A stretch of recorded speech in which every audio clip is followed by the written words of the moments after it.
आज हम इस वीडियो के माध्यम से एमए फोर्थ सेमेस्टर के subject economic development and planning के यूनिट 5 से हम टॉपिक लेंगे सस्टेनेबल डेवलपमेंट, सततीय विकास या सतत विकास।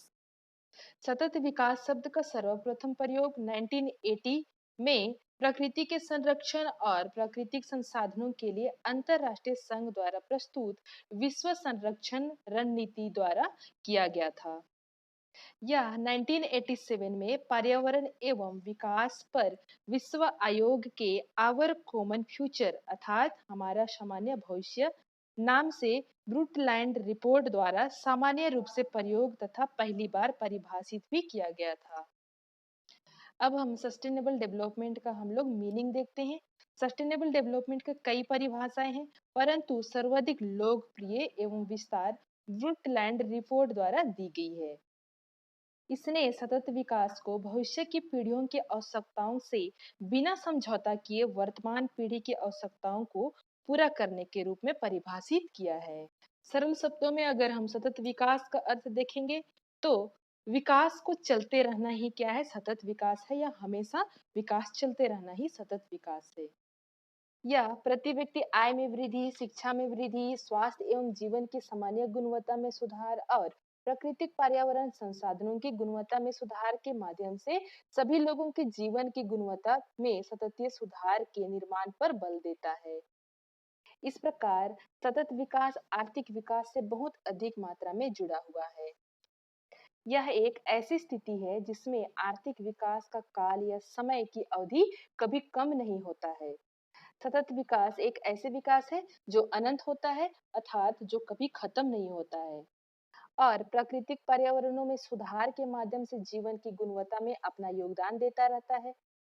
और आगे चलकर प्राकृतिक पर्यावरण व्यक्तियों की उपयोगिता, आर्थिक प्रक्रिया की आगते या इनपुट्स तथा उन सेवाओं की पूर्ति करता है जो जीवन के लिए सहायक होता है। आगे पियर्स और वर्कफोर्स ने एक परिभाषा दिया है।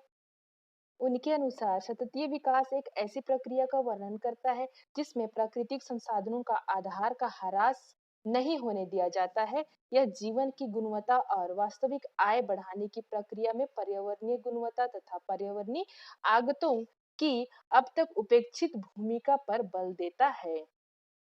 अब हम सस्टेनेबल डेवलपमेंट के उद्देश्य देखते हैं। सतत विकास का उद्देश्य विकास की रणनीति का प्रमुख लक्ष्य के रूप में सभी लोगों के जीवन की गुणवत्ता में सततीय सुधारों का निर्माण करना होता है। इसके कई उद्देश्य होते हैं, जिसमें से पहला है आर्थिक वृद्धि को बढ़ावा देना, उसी प्रकार दूसरा है मूल आवश्यकताओं को पूरा करना, तीसरा है जीवन स्तर उठाने के उद्देश्य के अंतर्गत कई अधिक विशिष्ट लक्ष्य शामिल है, जैसे लोगों की शिक्षा एवं स्वास्थ्य के अवसरों को बेहतर करना, उसी प्रकार सभी व्यक्तियों को सार्वजनिक जीवन में भाग लेने का अवसर देना, उसी प्रकार स्वच्छ पर्यावरण को सुनिश्चित करने में मदद देना, उसी प्रकार अंतर पीढ़ीगत समानता को प्रेरित करना। इस प्रकार जीवन स्तर उठाने के उद्देश्य के अंतर्गत कई विशिष्ट लक्ष्य शामिल हैं।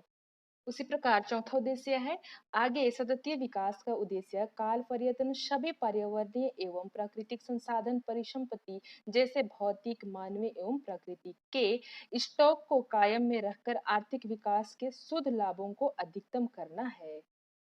इस प्रकार सस्टेनेबल डेवलपमेंट के मुख्यतः चार उद्देश्य हैं। अब हम सतत विकास की कूटनीति को हम देखते हैं। सतत विकास की कूटनीति के निम्नलिखित सिद्धांत हैं, जिसमें पहला सिद्धांत है सामाजिक उन्नति, जो प्रत्येक व्यक्ति की आवश्यकता को पहचानती है। उसी प्रकार दूसरा है जीवन के सभी रूपों का आदर और देखभाल करना, तीसरा है मानव जीवन की गुणवत्ता को बढ़ाना, चौथा है पृथ्वी की जीवन शक्ति और विविधता का संरक्षण करना, पांचवा है प्राकृतिक संसाधनों का ह्रास कम करना, छठवां है पर्यावरण के प्रति व्यक्तिगत व्यवहार और अभ्यास में परिवर्तन करना, उसी प्रकार सातवां है समुदायों को अपने पर्यावरण की देखभाल करने योग्य बनाना, आठवां है प्राकृतिक संसाधनों का विवेकी उपयोग करना, नवा है आर्थिक वृद्धि और रोजगार के उच्च और स्थिर स्तरों को कायम करना। इस प्रकार सस्टेनेबल डेवलपमेंट के मुख्यतः 9 सिद्धांत हैं या 9 कूटनीति है। अब हम पर्यावरणीय समस्याएं हम देखेंगे। देश की पर्यावरणीय समस्या विकास की अवस्था, आर्थिक ढांचा, प्रयोग में उत्पादन तकनीकी और उसकी पर्यावरणीय नीतियों पर निर्भर करती है। जैसे एग्जाम्पल के लिए कम विकसित देश आर्थिक विकास के अभाव के कारण अपर्याप्त सफाई प्रबंधन एवं स्वच्छ पीने का पानी की समस्याओं का सामना करते हैं, जबकि विकसित देशों में औद्योगिकीकरण के कारण वायु एवं जल प्रदूषण की समस्याएं होती है। कम विकसित देशों में निम्नलिखित पर्यावरणीय समस्याएं होती है, जिसमें पहला है वायु प्रदूषण। शहरीकरण आर्थिक विकास और औद्योगिक वृद्धि का परिणाम होता है, जिससे क्या होता है, पर्यावरणीय प्रदूषण उत्पन्न होता है। अगर हम बड़े शहरों में देखें तो यातायात वायु प्रदूषण का सबसे बड़ा महत्वपूर्ण स्रोत होता है। इससे अन्य कारण पुरानी मोटर गाड़ियों की तकनीकी एवं यातायात प्रबंधन प्रणाली का भी अभाव होता है। औद्योगिक प्रदूषण की समस्या हमें उन क्षेत्रों में सर्वाधिक देखने को मिलती है जहाँ पे तेल शोधक कारखाने होते हैं, केमिकल कारखाने होते हैं, लौह तथा इस्पात कारखाने होते हैं, गैर धातु उत्पाद होते हैं, लुत्की एवं कागज तथा कपड़ा उद्योग केंद्रित होते हैं। वहीं अगर हम दूसरी साइड देखें तो जो लोग छोटे शहरों में रहते हैं, जहाँ झुग्गी झोपड़ी बनाकर रहते हैं, ठीक है, वहाँ खाना बनाने के लिए हम लोग घरेलू चूल्हे, लकड़ी, कोयला का प्रयोग करते हैं, जिससे भी क्या होता है, वायु प्रदूषण होता है। और घर के भीतर क्या होता है, धुआंधार हवा के रूप में औरत एवं बच्चों के स्वास्थ्य को प्रभावित करती है। इस प्रकार वायु प्रदूषण नगरों एवं शहरी विनिर्माण क्षेत्रों में गंभीर समस्या होती है। दूसरा है जल प्रदूषण। जल प्रदूषण भी आर्थिक वृद्धि का परिणाम है। जल प्रदूषक के अगर मुख्य स्रोत देखेंगे तो घरों से निकलने वाले गंदे पानी, ऑर्गेनिक प्रदूषक भरे औद्योगिक कचरे, केमिकल के अपशिष्ट, व्यापक धातु तथा खादान की क्रियाएं हैं।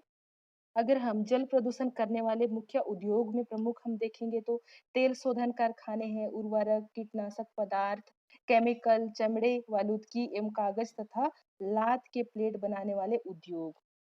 घरों से निकलने वाले अपशिष्ट और औद्योगिक अपशिष्ट झीलों, नहरों, नदियों, समुद्री क्षेत्रों और भूमिगत जल स्रोतों में प्रवाहित होती है और मिल जाती है।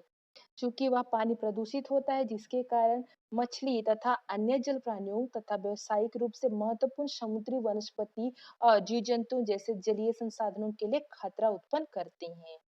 प्रदूषित जल होने के कारण डायरिया, यकृत शोथ, गैसीय अंत्रशोथ, ट्राइकोमा जैसे जल में होने वाली बीमारियां हो जाती है। जिससे क्या होता है कि लोगों को सुरक्षित पीने का पानी उपलब्ध कराने के लिए नगर निगम की लागत बढ़ जाती है, जिससे जल की कमी होने की असुविधा भी उत्पन्न हो जाती है, और जिससे क्या होता है कि आर्थिक क्रियाएं धीमी पड़ जाती है, सतत विकास की कार्य धीमी पड़ जाती है। तीसरा है ठोस एवं खतरनाक कचरे। ठोस कचरे भी शहरी क्षेत्रों में वायु और जल प्रदूषण पैदा करते हैं। ठोस कचड़ों के एकत्रीकरण होने से या जमा हो जाने से यातायात, शोधन तथा निकास जैसी सुविधाओं के बिना अनियमित शहरी वृद्धि हो जाती है और वातावरण एवं जल के संशोधन को प्रदूषित करती है, जिससे क्या होता है कि बदबूदार कचड़े और बंद नालियां बीमारियां फैलाती है तथा भूमिगत जल स्रोतों को भी क्या करती है, प्रदूषित कर देती है। चौथा है वन कटाई। वनों को काटना भी पर्यावरणीय समस्याओं का कारण होता है। वन की कटाई करने से पेड़ गिरने लगते हैं और उद्योग की स्थापना तथा शहरों, सड़कों, राजमार्गों और बांध आदि के निर्माण के लिए प्राकृतिक पेड़ पौधों की वृद्धि में कम होने लगती है। इससे क्या होता है कि वनस्पति और जीव जंतु नष्ट होने लगते हैं तथा पहाड़ी एवं आसपास के क्षेत्रों में स्थानीयकृत बाढ़ होती है और मानवीय तथा पशु जीवन की हानि होती है। और हरियाली भूदृश्य, कारखानों, आवासीय एवं व्यावसायिक भवनों में परिवर्तन होने लगता है और वे अधिक गर्मी, शोर और प्रदूषण उत्पन्न करने लगते हैं, जिससे पर्यावरणीय ह्रास होता है और इसके फलस्वरूप क्या होता है, मनुष्यों की मृत्यु और जन्म दोष में अनुवांशिक परिवर्तन हो जाते हैं। पांचवा है भूमि अपकर्षण।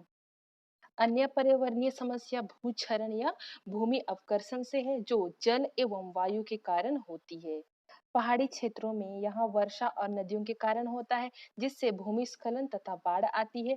और पहाड़ी क्षेत्रों में वन कटाई, अत्यधिक चराई एवं सीढ़ीदार खेती के कारण भी भूमि का कटाव होता है। मैदानी भागों में नदियों के बाढ़ के कारण भूक्षरण होता है या भू अपकर्षण होता है, जिससे सिंचित भूमियों पर जलग्रस्त तथा गहन खेती होने से खारापन या भूमि अपकर्षण हो जाता है। मरुभूमि के आसपास के क्षेत्र में मरुभूमि का विस्तार, धूल, आंधी एवं चक्रवात के कारण वायु अपकर्षण या भूक्षरण प्रभावित होता है। सभी प्रकार के भूमि अपकर्षण से भूमि की उर्वरता कम होती जाती है। छठवां है जीव विविधता की हानि। प्रत्येक देश अनुपम वनस्पति एवं कृषि परिस्थिति की विविधता से भरा होता है, जिसमें कई प्रकार के कृषि क्षेत्र तथा विभिन्न प्रकार के पेड़ पौधे और पशु जातियां सम्मिलित होती है। जीव विविधता वनों, चारागाहों, पहाड़ों, अर्धभूमियों एवं मरुस्थलीय एवं समुद्री परितंत्र में पाई जाती है। आर्थिक वृद्धि से कृषि का विस्तार, वन और खनिज संपदा का अनुसंधान, शोधन तथा जीव विविधता वाले क्षेत्रों में प्रोजेक्ट का विकास होता है, जिससे जीव जंतुओं का आवास का विनाश हुआ है और परिणाम स्वरूप क्या होता है कि पेड़ पौधों, पशु, जीव जंतु जातियों समाप्ति, अनुवांशिक संसाधनों को भी हानि हुई है। इस प्रकार सतत विकास में कम विकसित देशों की निम्नलिखित पर्यावरणीय समस्याएं होती है।